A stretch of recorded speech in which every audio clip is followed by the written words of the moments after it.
just instinctively in your training, you go, police don't move. All I got was the word police out before he fired a shot at me from about 10 metres away.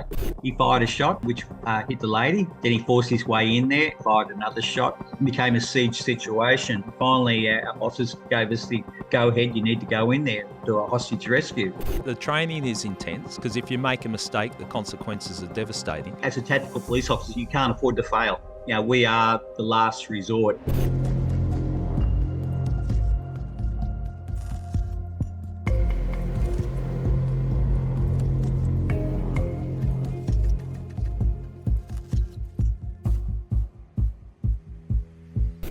When things go to shit, the Special Operations Group is who you turn to. From bomb disposal to taking down the most dangerous, violent criminals. These are the cops who are sent in when everything is on the line. There is no room for failure. Retired Victorian cop John Taylor spent 33 years working in the SOG and the Bomb Response Unit. He's a genuine tough guy. I had a great chat with John about his time in the SOG, and you'll get an understanding of what it takes to stop violence before it explodes. John Taylor, welcome to I Catch Killers. Thanks, Gary. Thanks for asking me. It's fantastic.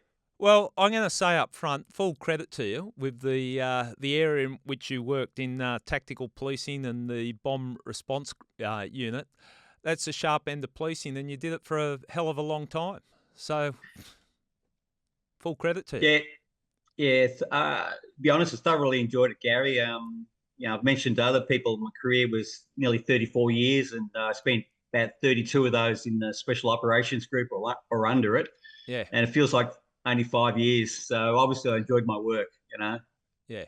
Well, it's good to see someone come out after 34 years in the cops and come out with a smile on your face and still intact physically, mentally, and emotionally.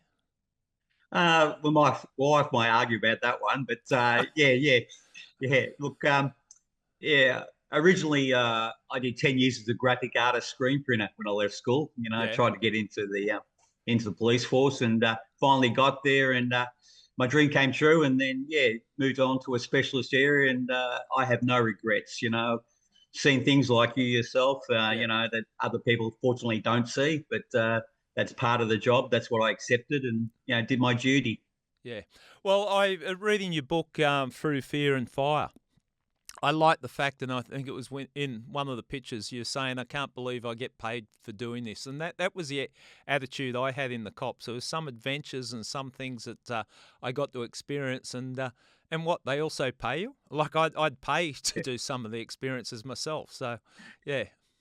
It was a common thing we used to talk about, if you're hanging under a helicopter being extracted from a drug crop, and you're thinking, there's a couple of $1 million worth of helicopter, I'm under a rope, I'm looking at the forest below me, and it was like a joyride, and we'd say to the guys or everyone's saying, can't believe we're getting paid to do this stuff, it's, although there's dangers maybe that goes with it, but, you can't get the smile off your face. And I'm sure, you've been in some circumstances like that. It's just unbelievable. Most definitely. I get what you're talking about.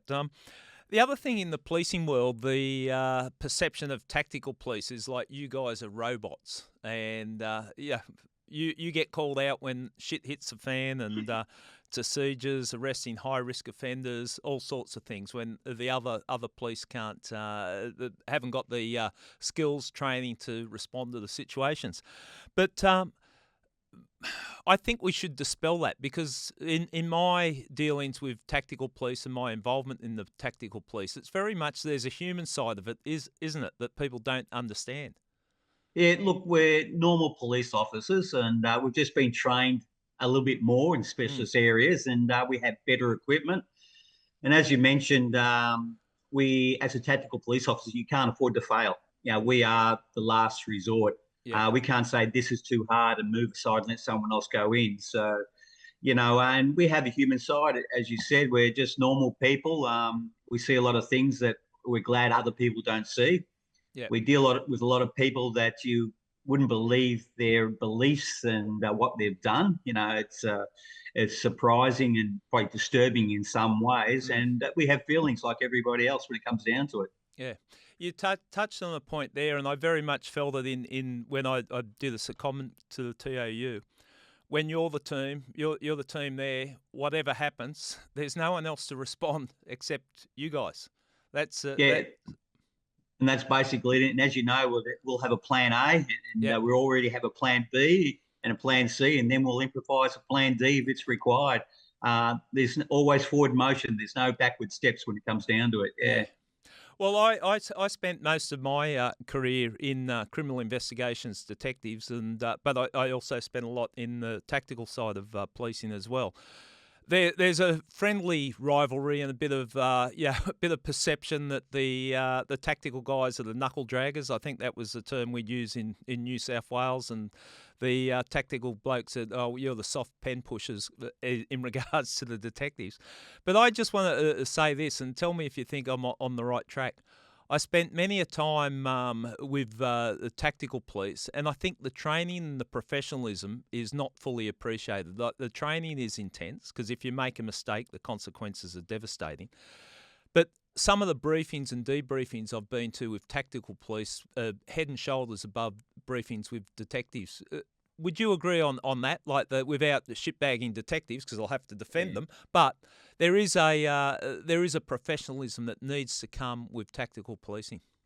Oh, definitely. And like we had that rivalry with the detectives, but it's done with great respect, Yeah, and any operation, some of these operations can go for 4 or 5 months, and those detectives are doing the hard hours, everything, all lining it up for us to do that tactical arrest at the end.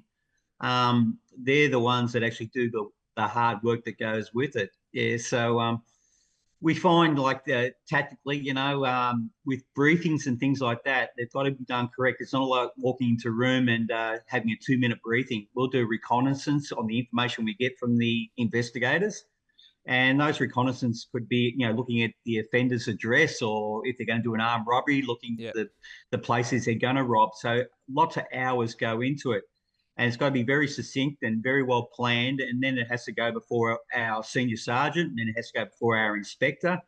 And then we'll do a massive briefing that might go for an hour, and you're told what you'll be doing, yeah, but you've got to be able to improvise if it doesn't go that way. And it has to be approved by our bosses who are happy with the plan that we've put forward. And then we go ahead and do the job. And yeah, we like the term knuckle draggers and stuff like that, but we know it's done with a sense of humour yeah, from the investigators. And like we've drunk a lot of beers with them, and we've had a lot of fun. And maybe occasionally, you can't do it these days, we've kidnapped a few and had a bit of fun with them, and yeah, they've done the same with us. So boys will be boys, girls will be girls. You just got to yeah, have that sense of humour, but you've got to have the professionalism when it comes down to a job. All fun stops and yeah. the planning goes ahead. Yeah. And I also think, and this is a misconception, and I think I've been fortunate because I've seen both sides of it too.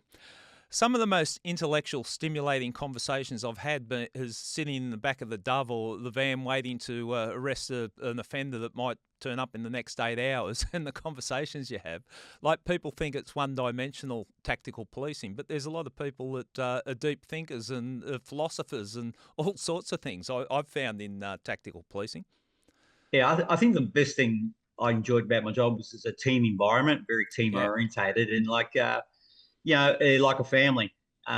Basically, they're watching your back. You can do like a forced entry into a house where you might be number one, yeah, going through that door, knowing that there's an armed offender. I don't have to turn around and I know they're behind me. I don't have to yeah, look, make sure they're there. And that's the way it is. So you have your conversations in a car or a location before a job's happening. And then basically when it starts happening, it's all very serious from there onwards. But I suppose a bit of therapy. yeah. Some people have problems occasionally, and it's good that they trust the people they discuss it with. Yeah, Yeah. yeah, Well, I think in what we're playing around with, the thing that always struck me was the professionalism of tactical police. In that, if they do stuff up, the consequences are devastating. Like, it's high risk, and they're going to be scrutinised no matter what happens. And it's getting worse. When I say getting worse, there's more scrutiny now. In that, when you used to first, I would imagine when you started, when you used to first do operations, it wasn't all filmed and recorded. Now you basically, everything's been recorded. If a mistake was made, you could be pulled aside and say, "Hey, John, slow it down a little bit or whatever. Now it gets critiqued in virtual real time.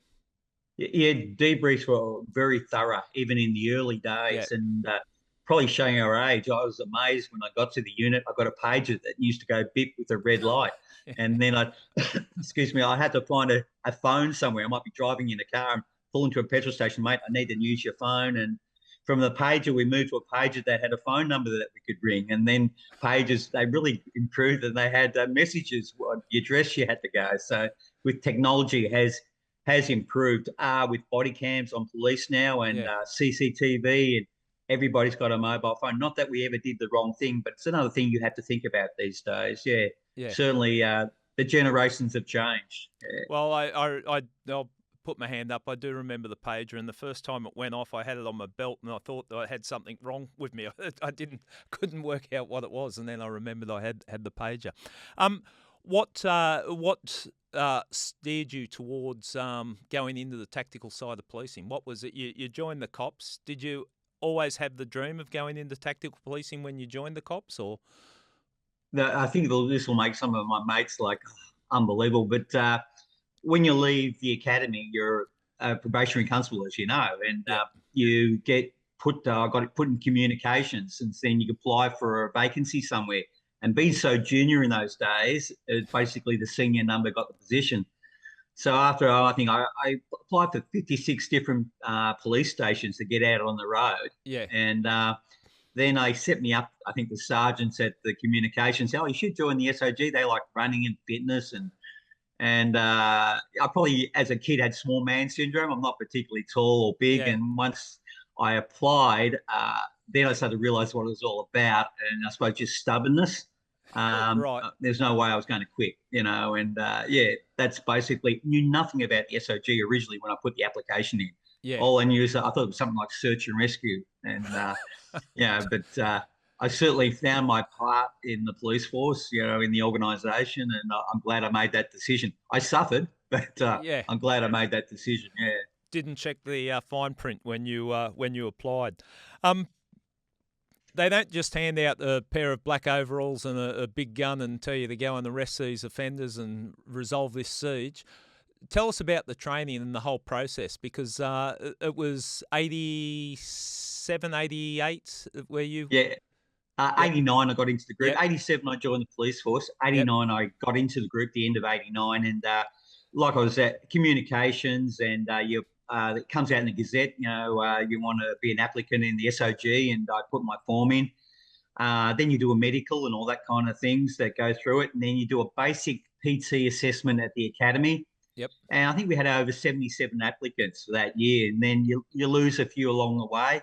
And then you have a major half-day selection process.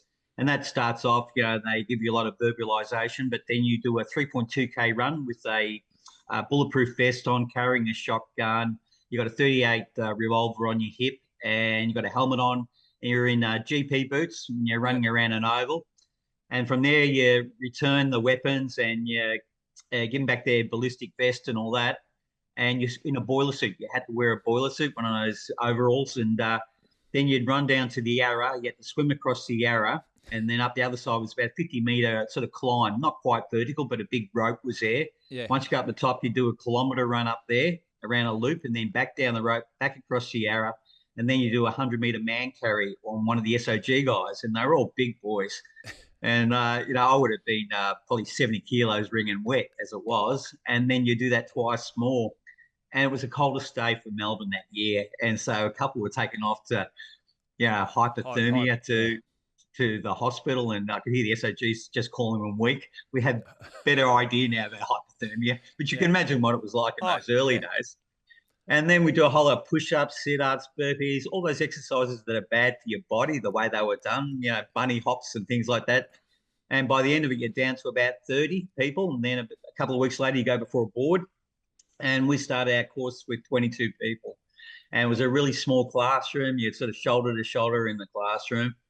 And along that way, you'd learn about weapons, techniques, climbing, you know, driving, reconnaissance, you know, mobile intercepts, and the list just went on, gas.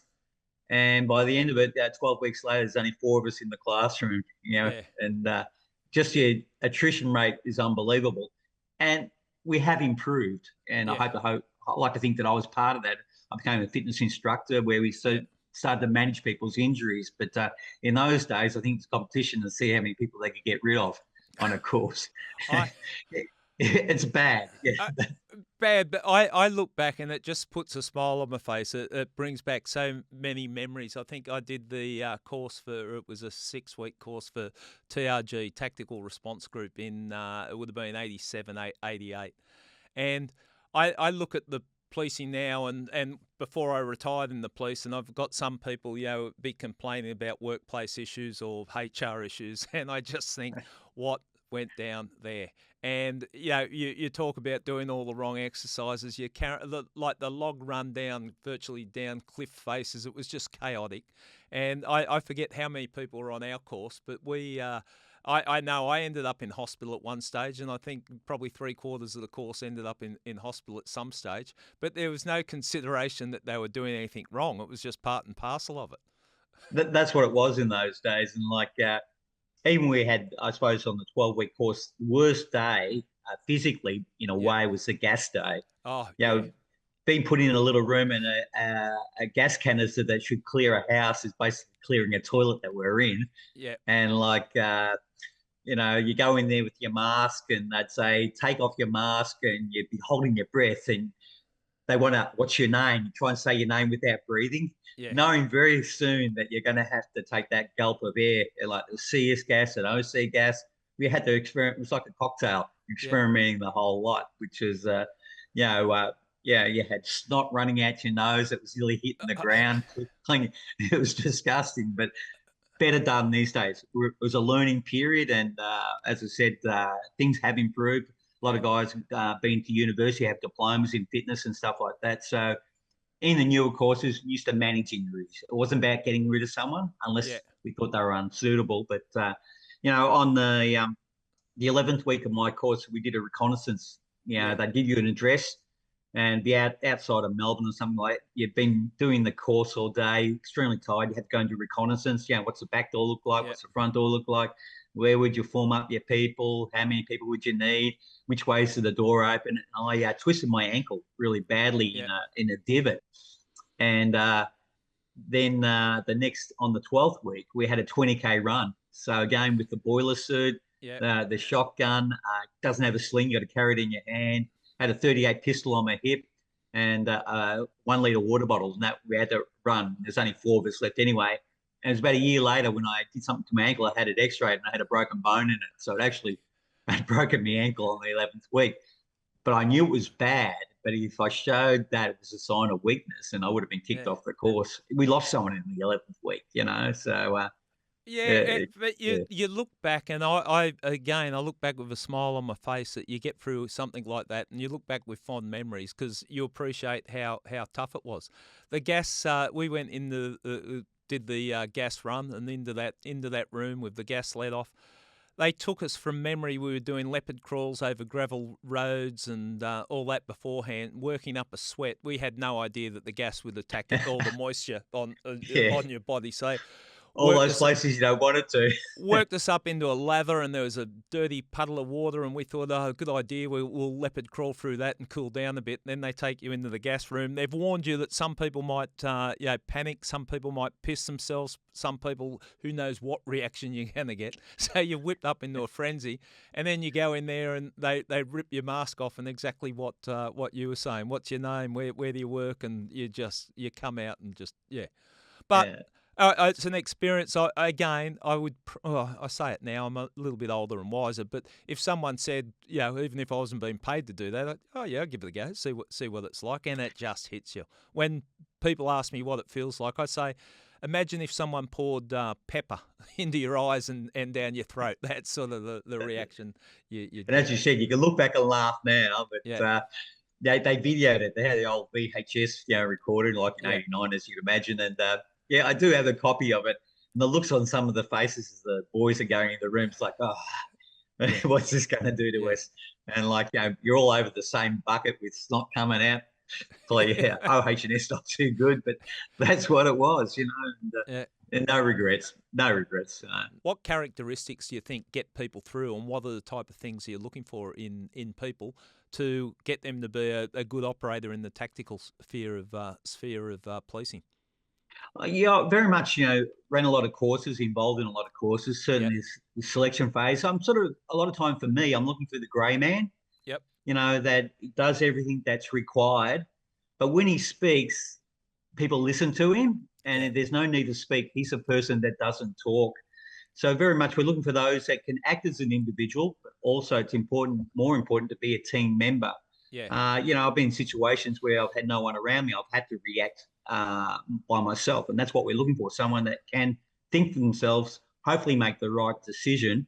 I don't want show ponies and things like that. yeah, And like in the early days, yes, it was people about getting into the SOG and wearing what they call the black pajamas and yeah, things like that, and they had the wrong mentality for that.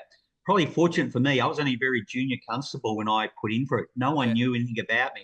They thought I just had it from a probationary period, but you had detectives that had been in the police force for a large amount of time and yeah, other senior members, and they had reputations. Some were good, some were bad. yeah, So you could basically, you know, what it's about. They were targeted, yeah, before yeah, it started, yeah. And like I was a little grey man. It's fantastic. 22 people. I was like a herd of sheep. I'd be the one in the middle, and no one would see me. And then they started dropping off, and damn, there was nowhere to hide now. So Yeah. yeah, yeah. You, But I don't think I caused any problems. But yeah, I like the term grey man, and that's the advice I give people because with you're on a course like that, a tactical course where they're putting the pressure on. Invariably, the person that shines in the first day or two shines very bright, but then you see the flaws in the character that come up, and it's that quiet person seen in the background, just getting things done, not making much of a fuss, and it seems to get through. and they normally got a good personality, and that's what you're looking for. And Yeah, as I said, if they start talking, they're the if he's talking, I'm listening for a reason here. yeah, Yeah, yeah. yeah.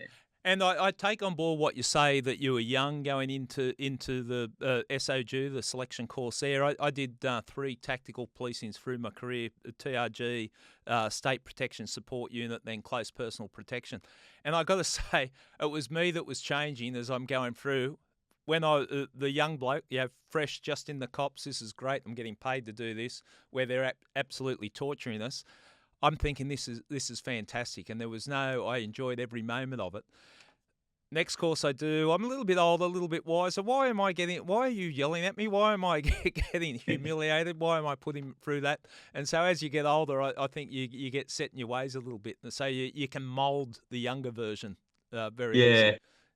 The surprising thing you mentioned about, I was junior as a police officer, but when I Yeah, got into the group of 29, yeah, I was said by a couple, you're just an old man. What are you doing here? As 20, at 29, yeah, and because a lot of them were about 25, 26. A couple of them got into the group when they were about 21, 22, yeah, yeah, yeah, and, but even my first day, it started with one of them saying, one of the senior guys saying, you normally have to clean our boots. And I said to yeah, him, mate, don't hold your breath yeah, because having 12 weeks to get into an elite area, there's no way that I was going to basically grovel to anybody. So yeah, yeah, that was my introduction. And then one of them, in fun, had started a rumor that I'd come from the priesthood. And he thought it was so funny, but he had them all petrified. Like, oh, what if we do something wrong? He's just come from the priesthood, and Oh, yeah. yeah, Can we trust him? Is he? Yeah, yeah. yeah, I didn't get to do an entry for 3 months. I was sick on the, and then someone mentioned it to me. And I go, "What are you talking about?" And they all just burst out laughing. But it was part of getting into the family. I suppose yeah, it was their joke, and we did other jokes on other people. But boy, I couldn't understand. I was always cut off. They weren't trusting me to do the entry team. yeah, And when I finally started the entry team, you start at the back. You might be the eighth person in the house, and then yeah. finally you start moving forward. You want to be that number one guy through the door to show that, hey, I've got it. But Yeah, yeah, it was humorous to them, but boy, it's frustrating to me that I got nothing wrong with the priesthood. But yeah, but they would look at you differently in that environment. But that practical joke side of things, and that breaks the pressure a lot of times, because that's what I've always found. There's always someone shit stirring, someone having a bit of fun, and it is a good way of diffusing tense situations. It is, you're sitting in the car waiting for an armed robbery to happen. There's four of you in a car. You might have been sitting there for 6 or 7 hours, Yeah, and someone drops off to sleep. There's always someone awake, and next yeah, minute someone's pouring a canteen on your groin or something like that. yeah, And the rest of the shift, you're sitting in a wet seat, yeah, But you get bored, yeah. But as you said, it's human nature, a bit of fun. That's how we basically deal with some of the pressure situations by being human. Yeah. Yeah. And I picked up in your book too, talking about, yeah, there's a lot of alpha males in a unit like that. And I think you were describing working out in the gym, which is quite funny. I've seen that too, like who's the fittest, who's the toughest, and people pushing each other. So a lot of interesting dynamics in the group. Yeah, yeah. Considering I was an old man, as some said, I was basically I'm 172 in height, so I was fairly small for the unit. But they started to realise they could throw the little guys through those little windows, when you do an entry. Yeah, So there were smaller guys coming into the unit. We weren't all 6'10", over 100 kilos. yeah, A lot of the guys, the big thing was to be over 100 kilos. Have yeah, lots of meals, go to the gym, and I yeah, was a runner, and I yeah, had good mates that were runners in the unit too. You didn't have your cliques. They made sure yeah, that never happened, but you had the guys who go off running, the other guys who go to the gym. You sort of based it out evenly, but yeah, yeah. For a small bloke, it was interesting, but you got to learn. You got to earn your reputation. yeah, It doesn't mean about being tough. It's just about being that grey man, doing every task that's given to you, doing the shitty tasks.Hether it's administration or something like that, or just going and washing the vehicles and doing it properly. yeah, With a tactical unit, as you know, you may be entitled to one yeah. but don't ever make the same mistake twice. Oh yeah, It gets, yeah. yeah, that's the bad thing. Yeah. That was the pressure of units like that. Yeah, and quite rightly so, because yeah, you make a mistake and it can be a critical mistake, literally a critical mistake, and yeah, so everyone's got to be on their game, and that's why I said up front, total respect for you doing it for as long as you did, and we've got yeah, blokes in New South Wales that have basically made their career staying in the unit, and I just respect them because it's real pressure. As a detective, we make mistakes. You get criticised in court. Occasionally it escalates into critical things. But make a mistake, you get criticised in court. But that's the high stakes in tactical policing. Yeah, and I like to emphasise, especially to your viewers, like we talk about tactical members and all that, and it must be very dangerous. Within a group like the SOG, basically, we admire the uniform members and the detectives, the plainclothes members. They're the first ones that go to a scene Mm, as it's occurring. Generally, when we arrive, cordons and containments are in place, and basically, we're there to resolve the situation. So people might say our job is dangerous. We always believe the uniform and those detectives out there, yeah. they're the frontline troops. They're the ones that are really putting it on the line, which Well, I always try and emphasize even in the book. I think it's important because the specialist police get recognition in different ways, and the uniforms just sort of blend in. They're the police, but yeah, 100%.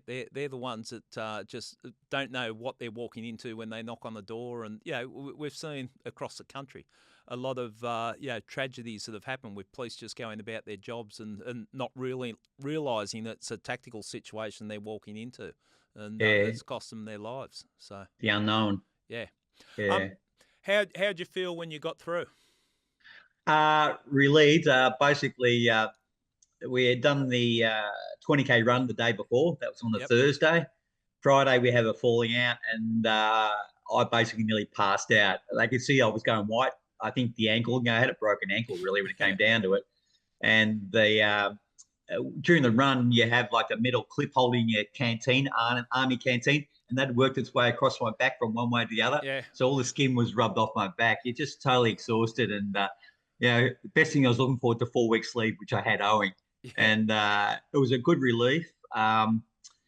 They presented me with a dog collar and a lead because they reckon I'd do it, it was an honour that I'd do anything. During the selection phase, when I got into roping, they were up at Mount Arapiles, and Yeah. we got woken up one night. There's only about six of us left then, and hooded, put in the back of a car, driven sometime over a rough road, and then basically we walked blindfolded to an edge that had a rope tied around my legs.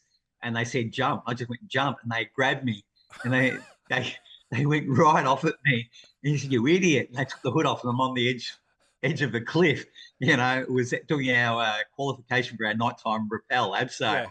Yeah. And I'm mucking around. They said jump. I was going to jump, and that's why they gave me a dog collar and a lead. That They said, yeah, that's a fair spray. I would imagine there'd be a mixture of respect and and then looking at you, you idiot. yeah, When it maybe I was comes, just so tired and give a shit anyway. But yeah, if they've exhausted you that much, who cares if yeah, I yeah, go off a cliff? yeah. So, explain to our listeners what the role of SOG is and what the history of it is, how it came into play. Well, the SOG basically was formed in 1977, and it was after all tactical groups were really formed around that period after an incident in Sydney, in Yep, Choggum, yep, Commonwealth Heads of State, where a bomb went off, and I think it killed three people that were actually picking up garbage at the yeah, the time. Hilton bomb. And then it was needed that everybody needed a tactical group. So that was how it was formed in '77. I was in intake 14, so there'd been 13 groups before me. Yeah, Um, so basically, that was how it's formed. And in the early days, naturally, I wasn't there. They had to scrape for all the equipment.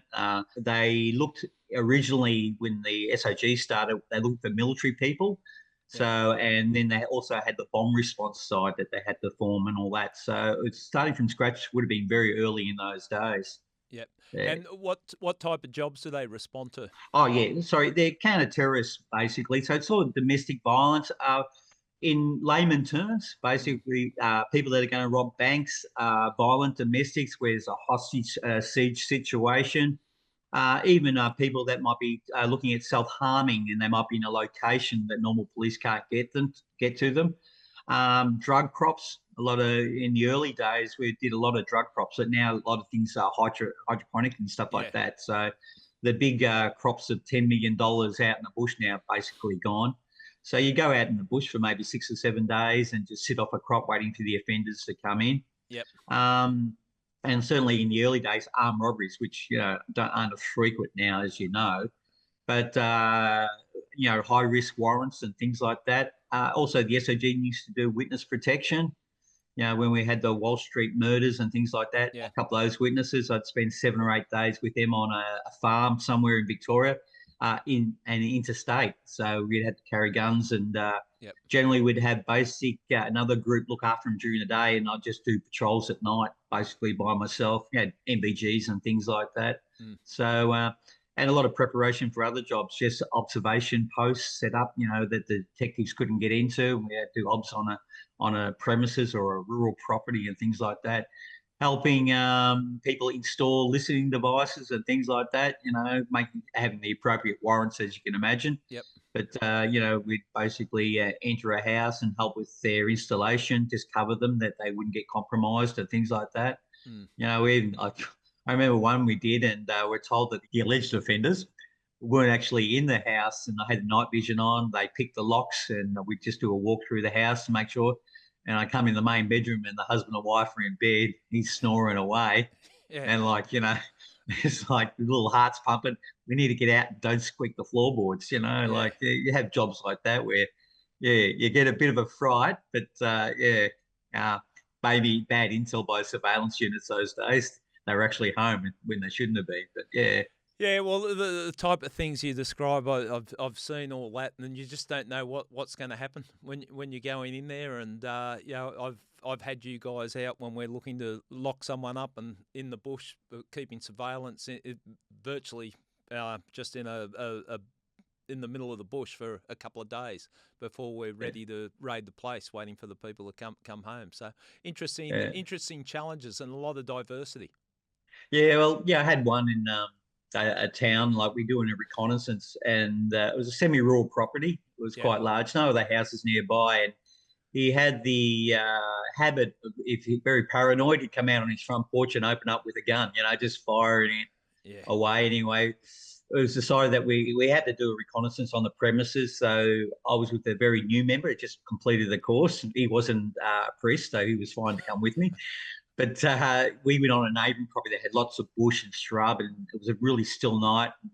We got to the edge of the property, and the main team, two guys, going to walk up the center of his property, which is really clean of all scrub, trees, large trees, depressions, but very clean property. And they walked up and they did the reconnaissance, and then they walked back out. We covered them, had night vision on, and then the sergeant, who was observing this with night vision goggles across the road, and we had a sniper there. Yeah. So you might as well come out the same way. It's going to be quiet, like instead of going through the bushes again. So we got onto the guy's property about 10 meters from his front door, I suppose, by the time we came out, and his dog started up. And he just came out in that porch in a second and just opened up. And we'd already hit the ground in a slight depression, and he was just firing away. But we're getting comms that he wasn't actually sort of shooting at us, maybe over the top of us, but he couldn't pick us. And the dogs came flying down past us, and they missed us by about a metre, the dogs. Yeah. And anyway, then he called them back. He had a stoppage, so which is basically something went wrong with his gun. Yeah. A cartridge got caught, and our sniper, who had maxicite, which is like night vision and all that, so he's got a stoppage. Anyway, the dogs came back, and I had the night vision. All I could see is the green glow of their eyes, and I had my gas out. Don't want to hurt a dog, but you had that anger in your body, and it's sort of known that dogs can pick that up. And as the dogs walked past, he's just growling at me and kept on walking, didn't want to have anything to do with me. And the new guy beside me, this is his first reconnaissance out there. Yeah. All he said to me is like, "Oh, I love this shit," and I'm good friends with him still. Just that was the member we wanted, And anyway, it took us about half an hour to backpedal off his property. He was trying to find us. We had depressions in the ground that were using the shadows and things like that. Yeah. He probably didn't want to find us, but he was looking for us. And as you just don't know way circumstances are going to go. Well, you mentioned dogs now. You mentioned in your book, and I don't think there's many tactical police that haven't had some dog experiences. Terrifying at the time, funny after if you escape. I remember doing an early morning raid, climbing a fence, jumping over the fence, and just hearing this growling behind me, and a dirty, rotten Rottweiler with all the dribble coming down, and I had the spray. I sprayed it. It just shook its head and just looked cranky, going, "What the fuck have you just done?" But I had another one with it was a Doberman and a German Shepherd, a drug plantation.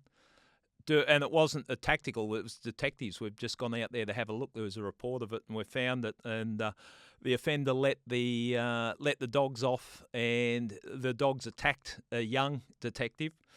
He's wrestling with the dogs. We're about 100 metres away, and he's in the wrestle with the dogs, shot his fingers off, like the dogs had him pinned down. Yeah. So that was a chaotic mess with the dogs. But they add another layer to the operations. Sorry. Yeah, and a lot of people wouldn't realise when you're doing a briefing and the information that's coming in at a briefing, this person's got killer dogs, and they'll take you out. They're the size of an elephant. We never really had any issues with any dogs. They pick up the aggression in you. If you've got that aggression, you're task focused. We've had dogs just open their bowels as they run through the house, which is a mess. And basically all the guys, all these big tough SOG guys, they love animals. They don't want to hurt a dog when it comes down to it. There was, we're doing a reconnaissance, and it was on hydroponics in a big shed on a rural property, and the only entrance was the front door, and they had a cyclone fence around it, a large cyclone fence, and they had a dog there. Yep. And like it'd arc up, start barking every time we made an approach to do a reconnaissance. We had surveillance there. They want to put cameras in there, listening devices. And so the first night we agitated that dog, just keep on walking up, and then we'd disappear. The owners would come out from 50 metres away from their house and see what was going on. And the barking got less and less and less. Anyway, we came back the next night, but I came back with a whole lot of dog biscuits. I was loaded up with dog biscuits. And it probably took me an hour and a half before I got to the cage. We had to back off a few times. The owner came out again, and he was getting sick of the dog too, barking all the time. Finally got that first dog biscuit in his mouth, and then I got the second one in, and then I'm scratching him through the wire. And then I thought, oh, well, I've got to start climbing this fence. Yeah. And I climbed the fence and give him another biscuit. And then the rest of the boys walk up, and he starts growling a bit. No, give him another biscuit. And next bit, they're all climbing out of the fence. They get into the shed. And by this time, the dog's starting to make so much noise, it's purring. It's starting to, so it's so just happy. loving the attention. I'm rubbing its stomach. It's got its legs in the air, and they do their reconnaissance, and basically we get out. But they're telling me, keep it down, keep the dog down. We're all happy noises in the end. Yeah, And the next night we did the raid on the premises. And I made sure I did the shed because I didn't yeah, want anything happening to the dog. yeah, Dog didn't bark when we all walked up, you know? yeah. Yeah. Your mate the dog. Have you ever come up against geese? Which sounds Uh, strange, but we've done a couple of places where the druggies would have geese, a warning sign if the cops or other criminals are coming up to their premises. They're haven't hard to had keep geese. quiet. Yeah, I got a hell of a fright one night with goats. You Yeah, know, it was rural. It wasn't rural. It was actually suburban Melbourne. We're doing reconnaissance on a place, and we had to get over the neighbour's fence. And it was one of those nights, full moon and all that kind of stuff. We put our heads over this fence to get over it, and like these two goats just bleated. You know, they just gave this, and it was so still. It was like I was hit by the overpressure of that noise, and both of us sort of landed on our back on the gravel, yeah, just holding our hearts. You know, what the yeah, hell was that? You know, yeah, yeah. that's yeah, All yeah. the different experiences. These are the ones that have come through, and most jobs come through, and people are unscathed. There's one in your book, and I think it was fairly early in your career where you've gone in to arrest someone. It was Anthony White had broken into a house. Do you want to tell us that story? Yeah, fairly early in my career in the group. Pretty sad story in a way. Mm, Uh, this gentleman came down. He had mental health issues, which we were starting to get an understanding by then. yeah, But there are a lot of X factors on this job. That he came down from South Australia, just pulled up in Deer Park, a suburb in Melbourne, out of Melbourne. Had a 22 rifle with him, telescopic sight, and just started firing shots down the streets, lampposts, at signs, at people, and naturally everybody's running everywhere. And then he basically tried to get in the front door of a house, couldn't do that. It was an elderly couple. I think they were in their 70s. Shouldn't say that now, they're elderly when I look at my age. But then he smashed the front lounge room window, got through there, and they ran down the hallway, got into a back bedroom. They barricaded themselves. He fired a shot, which hit the lady, and then he forced his way in there. And the husband managed to convince him to let him go. And he sort of half carried his wife out of the house. And as they go, he fired another shot. It became a siege situation. So, fairly early, I've probably been in the group for 3 or 4 months by then. yep, There was a 5-man team, very cold, wet, miserable afternoon. We came through the back of the property. It was clay, building up on our boots, and we're basically out there. Negotiators were trying to make contact. We could hear a child's voice at one stage. We could hear a woman's voice at one stage. So we weren't too sure whether they were hostages or whatever was going inside. yep, And finally, our bosses gave us the go ahead. You need to go in there and do a hostage rescue. As we entered through the back door, went into a laundry. Then we turned left, if you can imagine, into the kitchen, yeah, and where two of our members were confronted by him. He fired a shot. They returned fire, and both our members went down. And remembering that there's three of us behind, and all of us thought the same thing. Those two members had been shot. They yeah, went down on their backs. Things were happening very fast. We couldn't fire shots because we would have been flying over the top of their heads. And one member managed to return fire.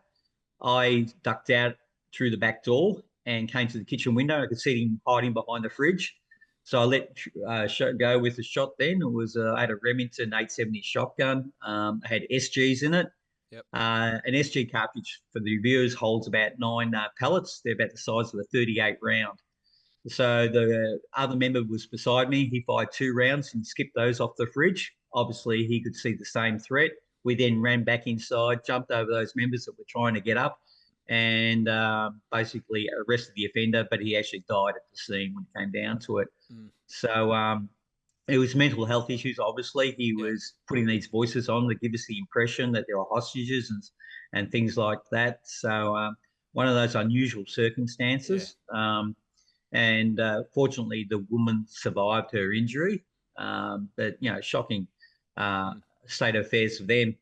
Although there's no humour in this, but because I'd shot the fridge, so someone else had yeah, too. was a Kelvinator fridge. So my nickname for the next 6 months was Kelvin. And Life can be so cruel, can't it, Kelvin? it can be so cruel.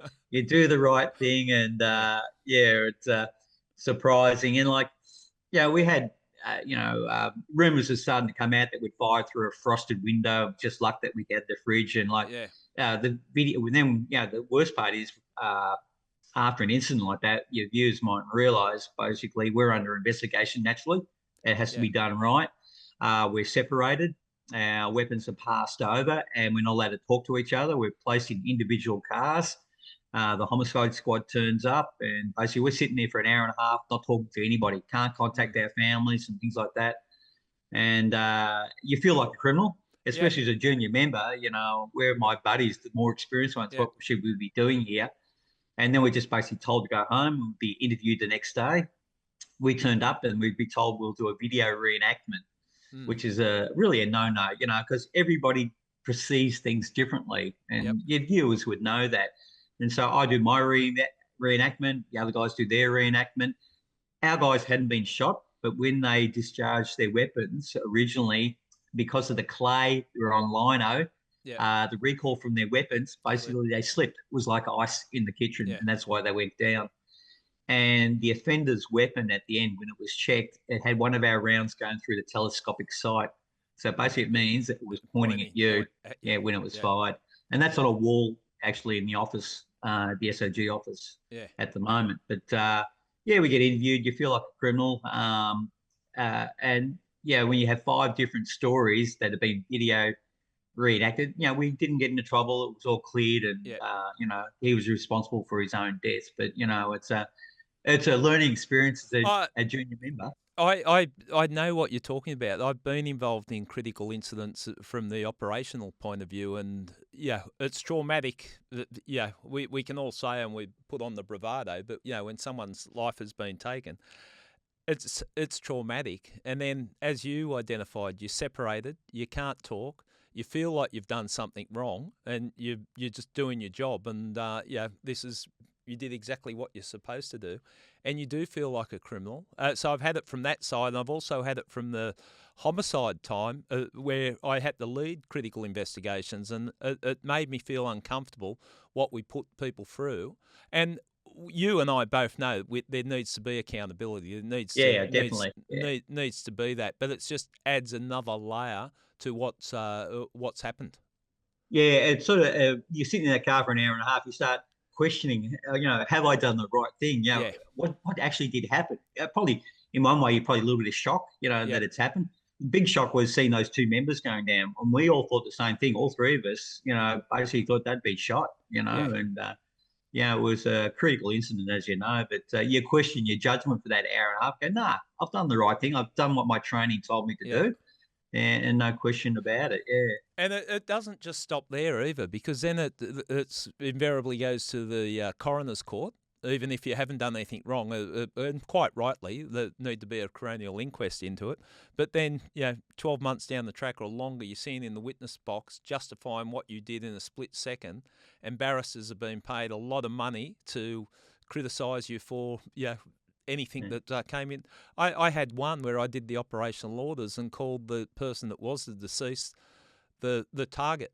I was in the witness box for 10 minutes just being questioned about that. So, Yeah. well, wouldn't you agree that target means you were going to shoot him? I'm going, no, that's what we called the person of interest that we're after, the target. He was the person Target. Yeah. we went in to arrest.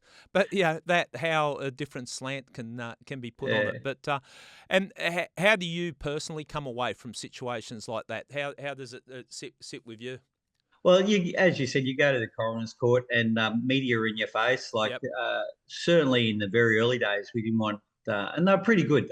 They'd blur out our faces and things Yeah. like that. We didn't, and on occasions after a shooting, if it was a high profile offender that Yeah. had been shot and killed, we'd have death threats made, and we'd have to basically carry a weapon, make Yeah. sure we had a weapon. We could have a Yeah. weapon anytime we wanted, but it makes you, sometimes a bit disappointed. The media are really good. I've got no angst, but I've been involved in another shooting, and I don't know if you want me to go into that, but Yeah, and that one, and just before you go into that one, because I do want to talk about that one as well. But SOG or Victorian Police, and I was looking there for the figures that in the 90s 8-year period came over a lot of there was a lot of deaths as a result of police operations, and there was a lot of scrutiny on you guys. So Yeah, it was a bad period, and yeah, I think it even affected us being called out for tasks at yeah, some stages. Yeah, a lot of deaths in police custody, not all by the yeah, SOG, but we yeah, did have a few. And yeah, at the height of that, we had a yeah, double fatality at the and didn't have mobile phones then. I was yeah, told to go to the shop, ring the police association, let them know what's going on, yeah, and I don't know who's in charge of the association at that stage. I think I do, but yeah, I rang him and I said, "Look, mate, we've been involved in another shooting." And he's like, "Oh no, JT, no, no, no." I yeah, said, "Mate, it's worse. It's a double." And yeah, we did nothing wrong. And when it went to the coroner's court, we weren't responsible yeah. for the offender's death. But it was a bad time, bad Do you want period. to tell us about that? Tell us about that one. That was Hampton Park. It Yeah, was a robbery. I can't. You're a very young kid involved, which is yeah, unfortunate. With Skewers and I can't remember the other. Skewers was the older man. yeah, He was a crook, a good time crook. Anyway, they were going to rob a real estate agency, and the week before they're going to do one, and I was in the covert van. yeah, We're going to do the arrest, and then they turned away and didn't do it. It was just another location. Anyway, next week they went through the same, and we weren't too sure. We knew the suburb of what they were going to actually hit. We had someone that was maybe feeding us a bit of information, but we realised it was going to be a real estate. We got a guy there 5 minutes before they turned up to get people out the back of the place, yep, and the covert van turned up.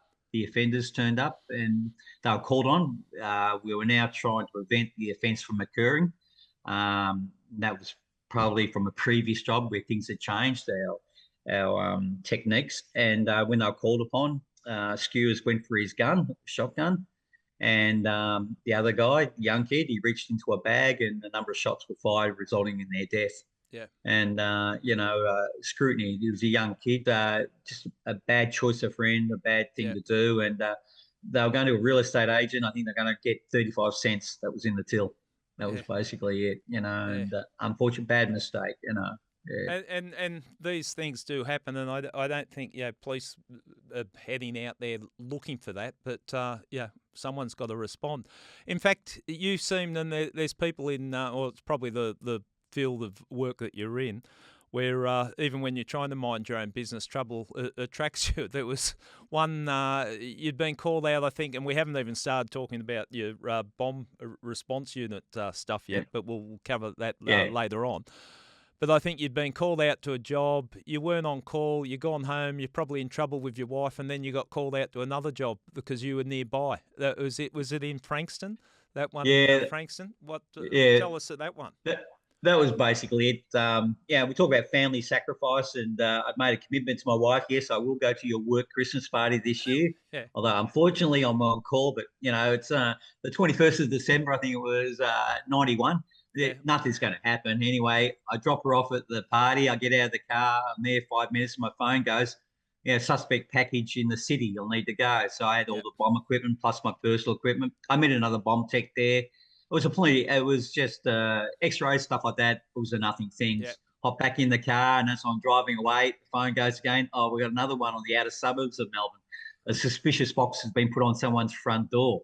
So by the time you drive there, it takes an hour and a half to get there, do all your equipment, cordons, containments in place. You basically do a lot of questioning. You got any problems with anybody? And once you've done the job, and it was an empty cardboard box, yeah. by the time I get back to the Christmas party, it's now 11:30, and I don't know how You're she puts popular. up. Yeah, I don't know how she puts up with me, but that's what the job is, and that's the sacrifice that goes with it. So it was a very quiet drive home that night. But so 1:30, my phone goes off again, and I was sort of more bomb response, for Yeah, that shift. Anyway, there's a siege started up. It's only about 10 minutes away from you. We're trying to get people there now. Can you get there and start getting things sorted? And this guy, he had a gun. He fired a shot. He had his wife and children in the house. By the time I got there, they had been released, so he yeah, was by himself.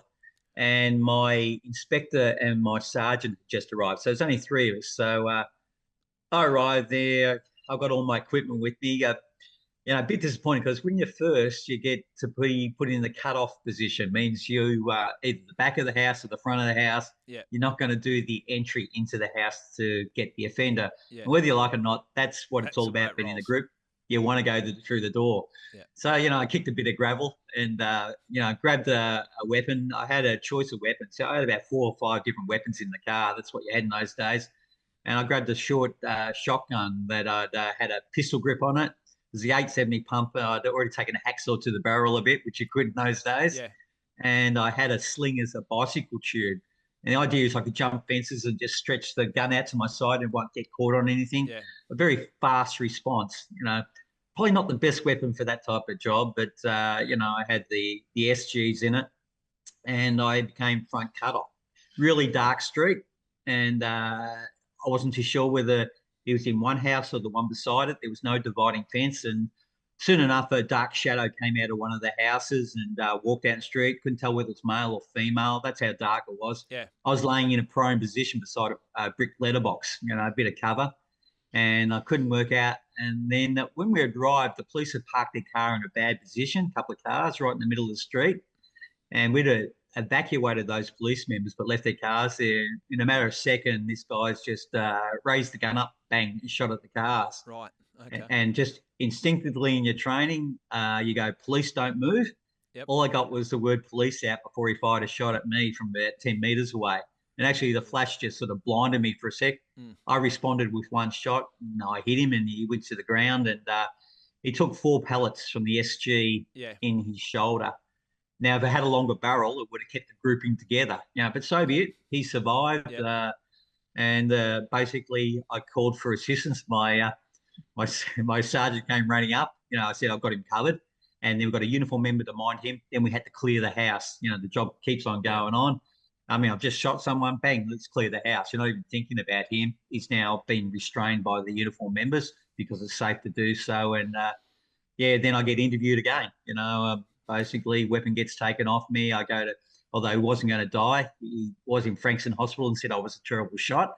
Yeah. And to the police member there, Smart she ass. collected smart ass.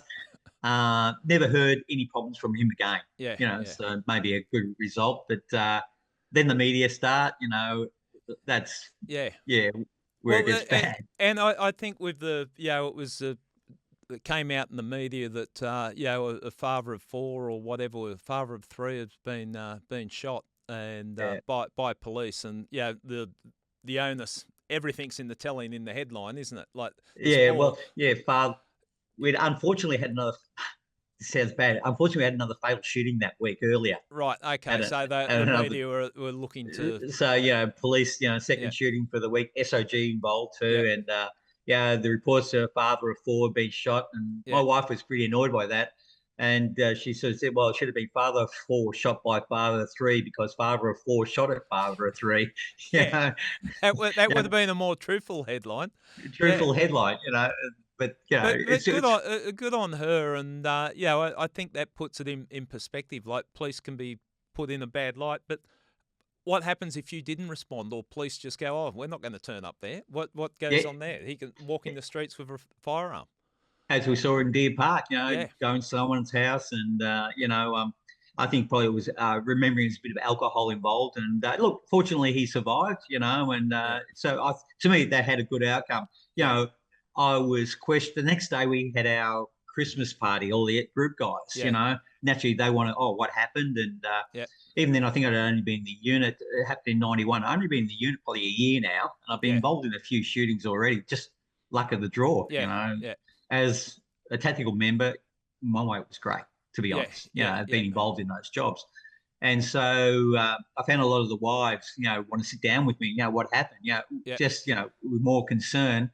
And the other guys are saying, what kind of weapon were you thinking of when you took it, And I explained, I thought, you're a shit shot and all that. Anyway, that Monday, everybody was out in the range with a pistol grip shotgun laying on the ground from a prone position and realised, it is a shit weapon to basically use in a job like that. And I learned that. Well, So that's yeah, you're always, I would imagine, with the experience you've got, you're always learning. Every job you would take away that little bit more experience, and yes, yeah, you never get to a point where you know everything. You're always yeah, learning something. John, we might take a break. People that listen to this might think, okay, well, you've had your excitement for policing. Part two might be about just settling down and putting your feet up and ticking rosters. But you clearly couldn't get enough of this tactical policing, and you found yourself in the bomb response unit, defusing bombs and. For people that don't fully appreciate it, these are the dudes that put on those funny-looking bomb suits and walk off on their own to a suspicious package and to make sure that find out what it is and defuse it if necessary. So that's where John's next stage of his policing career has gone. And I just, as a teaser for part two as well, and you would have no idea what this lunatic does for his downtime away from the high pressure tactical policing and bomb disposal unit or bomb response unit. He climbs mountains, but not just any mountain, climbs Mount Everest. So we'll talk a little bit about about that in part two, if you don't mind, John. no problem at all. Okay, Thanks very much. let's have a break. Don't do anything stupid during the break, John, and just make sure you come back. Yeah, no problem at all. I won't go for a bike ride. Okay, cheers.